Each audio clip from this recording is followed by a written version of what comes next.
Hello and welcome. This is Kezia of Kezia Carter Studio.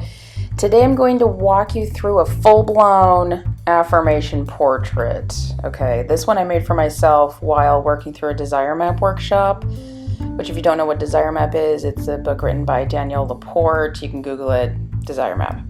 So there's 4 general steps I use to make an affirmation portrait. First is a meditation to get clear on the purpose or feeling the painting will represent. In this case, I was currently taking a desire map workshop to develop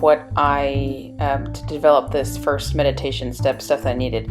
So this painting was to represent how I wanted to feel in my life in terms of lifestyle and livelihood.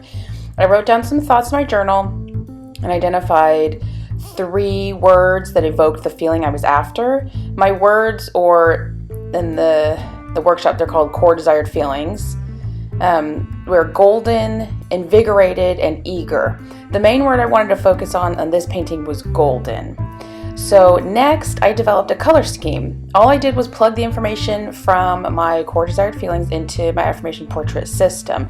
My final color scheme was, on the whole, analogous, blue, green, and yellow. My primary color was blue, and I used gold as my yellow for an accent to emphasize my composition. So lastly, I identified whether this feeling of golden felt round or angular to me, which it was round. It was a rounded feeling, and if the feeling felt rough or smooth.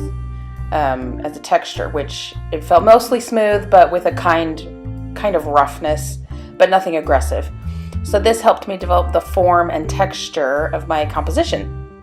So now I was ready to paint. I used a canvas that I was painting something else on, but I didn't like it, so I painted over it. I used water-based paints, mainly acrylic, as well as scraps of paper, ink. I tore some pages out of an old book, various gel mediums, and many layers of everything. I like using a hair dryer to not only quicken the drying time between layers, but to also use it to move the paint around, like instead of using a paintbrush. This works awesome with really thin washes of paint. While I worked, I kept in mind my particular meaning of golden, since this was my emphasis word, and to me it meant like a sunrise or sunset. In this instance, the gold color denoted this meaning, and I used a centered composition to emphasize my form, which was round, almost turned out to be like a whirlpool. My texture was a mix between rough and smooth. I started with smooth under layers of paint, then added localized layers of some scraps of paper and more abrupt painterly gestures to make the surface slightly more texturized. So this is my finished product. This painting turned out awesome. Honestly, I was surprised of how well it turned out.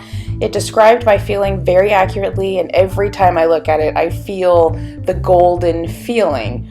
It excited my desires to live my authentic lifestyle, which is the whole point. So leave me a comment and let me know what you think, and I'll talk to you next time. Bye!